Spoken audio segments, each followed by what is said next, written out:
The first bill on special orders is number 39 on general orders, House File 2566, Senator Herr.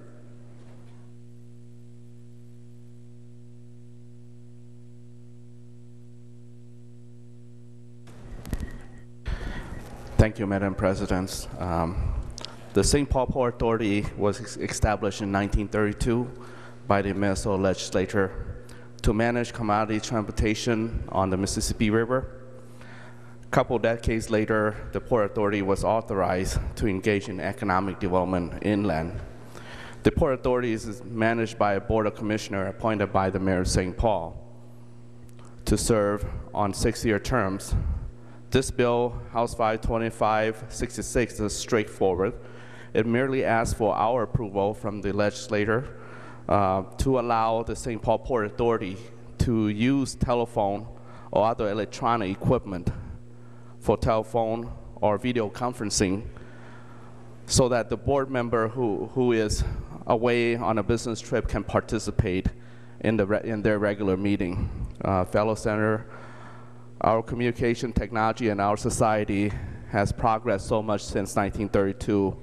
Therefore, I ask for your support of this bill to allow Port Authority to take advantage of our telephone conferencing system to enhance the board participation like other government entities in our state.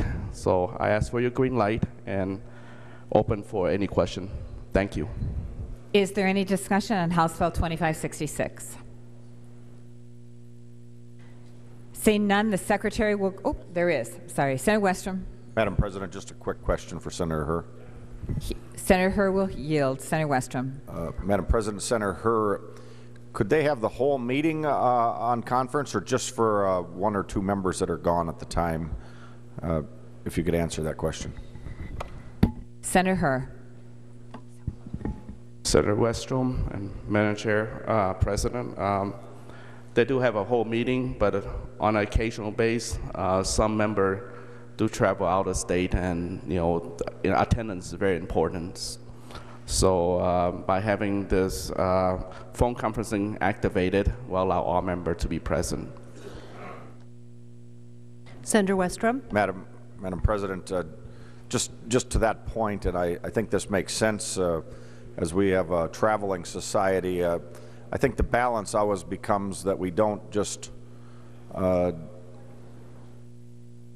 marginalize the purpose of having those types of meetings. And so, Senator Herr, I support this. I do think it's important, though, that they still have a structure and a quorum of physical presence when possible. And this is just an option for those that might be out of town or on a different event or somewhere else once in a while. As they have these meetings, generally speaking. I just raise those comments as we consider these types of changes as they come forward.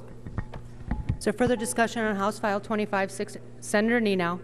Thank you, Madam President. If Senator Herr would oblige, the bill as I read it allows the Port Authority to conduct meetings as provided by Section 13D.015. If you could explain to the body, and if I missed this in your earlier comments, I apologize. If you could explain to the body what provisions and requirements are in 13D.015, and particularly the question that I have is, what provisions are there in the event that every member decided to have a teleconference for the meeting? What provisions are there for the public to be able to listen in real time and participate in those meetings that maybe not actually depending on the agenda, may not be able to ask questions, be able to listen and participate in that, not necessarily after the fact, but as it's happening? Senator Herr. Thank you, Senator Nenow. On the provision under 13D.05, require that phone conversation is audible by all, and it's open to the public, so everyone have to hear the conversation of the meeting, and it's recorded. Thank you. Further discussion on House File 2566. Seeing none, the Secretary will give House File 2566 its third reading. House File number 2566, a bill for an act relating to local government, authorizing meetings by telephone or other electronic means. The Secretary will take the roll.